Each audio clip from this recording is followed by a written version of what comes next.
Selamat pagi anak-anak. Berjumpa lagi dalam pembelajaran kita bahasa Indonesia untuk yang kedua. Diharapkan kalian harus semangat, sehat, sehingga pembelajaran kita hari ini bisa lancar. Baik, untuk pelajaran kita kemarin yaitu masalah teks prosedur ya. Kembali kita refleksi dulu tentang pembelajaran teks prosedur, di mana pada hari kemarin kita sudah pelajari bagaimana cara mencari pernyataan umum dan tahapannya. Kemudian dari teks yang Anda buat, kita akan coba melihat lagi dari segi jenisnya. Karena di dalam teks prosedur itu ada 3 macam ya. Kalau teks yang dibuat itu sangat sederhana, itu namanya teks prosedur sederhana.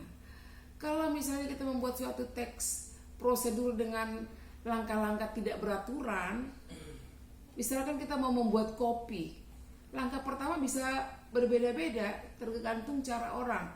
Langkah pertama siapkan gelas, ambil 1 sendok gula, setengah sendok kopi, kemudian jerahkan air panas, setelah mendidih tuangkan, diaduk, siap untuk diminum. Ada kalanya orang menyiapkan air panas dulu di dalam gelas, kemudian baru mencampurkan gula, kemudian kopi, kemudian diaduk. Nah, itu yang dikatakan dengan teks prosedur protokol, tanpa beraturan tapi tujuannya sama. Kemudian ada juga yang dikatakan teks prosedur kompleks, di mana ada 5 atau 6 tahapan yang ada pada pembuatan teks tersebut. Mungkin kita bisa melihat cara membuat rendang maksudnya. Dengan rendang ini banyak sekali tahapan-tahapannya. Pertama sekali kita potong-potong daging, cuci bersih, kemudian siapkan bumbu-bumbu seperti merica, kemiri, cabai, jahe, laos, kunyit, kemudian digiling. Setelah itu kita goreng bumbunya, masukkan daging, masukkan santan kelapa, aduk terus sampai mengental dan jadilah rendang. Nah, itu rumit sekali, itu katakan dengan teks prosedur kompleks. Nah, itulah tentang teks prosedur yang kita pelajari sehari yang lalu. Untuk pertemuan kita sekarang, kita akan mencoba menganalisis struktur dan kebahasaan teks prosedur. Setelah mempelajari materi ini, kamu diharapkan mampu mengungkapkan kembali struktur teks prosedur. Struktur teks prosedur itu terdiri dari tujuan. Tujuan kamu membuat suatu laporan atau teks itu apa sih? Kemudian ada langkah-langkah atau petunjuk. Kemudian penegasan ulang atau penegasan ulang dikatakan dengan kesimpulan. Misalkan kamu membuat sesuatu, ada tujuan kamu untuk memberitahukan apa misalnya. Kemudian langkah-langkah petunjuk itu apa saja. Yang dikatakan dengan langkah-langkah itu ada tahapan-tahapannya. Nah, coba kembali nanti kita lihat dalam pelajaran kita itu tentang pelajaran yang kemarin. Kita lihat apakah ada itu tahapan-tahapannya. Kiat berwawancara kerja, tentu ada tujuannya. Kemudian ada langkah-langkah, kemudian penegasan ulang.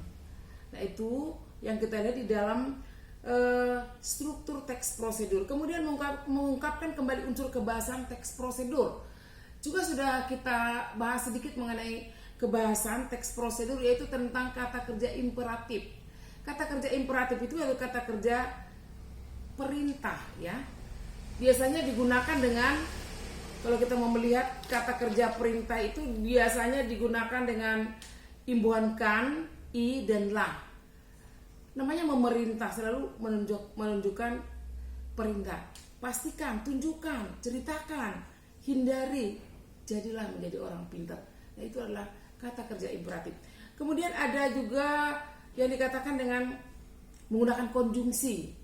Kemarin ada konjungsi banyak seperti yang dijelaskan kemarin, ada konjungsi subordinatif dan konjungsi koordinatif, di mana kata penghubung itu digunakan untuk menghubungkan kalimat majemuk, setara maupun bertingkat. Kemudian ada juga istilah pernyataan persuasif. Persuasif yang sifatnya itu mengajak ya. Kemudian ada juga yang dikatakan dengan deskripsi alat. Deskripsi alat, penggambaran alat di dalam membuat suatu teks. Kalau tadi kita misalnya membuat rendang, tentu ada deskripsi alatnya, mungkin ada penggorengannya, kemudian ada sendoknya, sendok goreng dan lain-lain. Nah, itulah yang kita lihat di sini di dalam unsur kebahasaan teks prosedur. Anda mengerti? Jadi di dalam teks prosedur kita melihat ada kebahasaannya dan ada yang dikatakan dengan strukturnya. Jadi pada pembelajaran kita kedua ini adalah struktur teks dan kebahasaan teks prosedur. Strukturnya tadi meliputi tujuannya apa, langkah-langkahnya apa, kemudian penegasan ulang atau bisa dikatakan dengan bentuk simpulan. Diulang kembali, ditegaskan kembali apa sebenarnya yang mau disampaikan di dalam teks kita. Nah, saya pikir Anda sudah mengerti. Kembali kita lihat teks prosedur yang Anda kerjakan. Nah, kalau sudah kalian buat, coba buat yang dikatakan dengan strukturnya apakah sudah ada di dalam teks yang Anda buat ya. Untuk tugas kalian, kita lihat di sini pada tugas 2 ya. Manakah pernyataan di bawah ini yang menggunakan kata kerja imperatif? Ingat ya, kata kerja imperatif itu adalah perintah yang diakhiri dengan kan, kemudian lah dan i. Biasanya diakhiri dengan tanda seru. Nah, itu untuk kerjakanlah halaman 21 nomor 1, 2 dan tugas individu halaman 22. Jadi pekerjaan kalian yaitu pada tugas 2 dan tugas individu sampai pada halaman 22.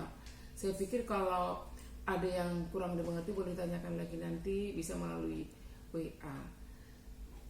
Semangat anak-anak, kerjakan di GCR sehingga ibu bisa koreksi dan ibu kembalikan dengan harapan nilai kalian pasti baik. Tetap semangat, sampai jumpa lagi untuk pertemuan minggu depan. Selamat pagi.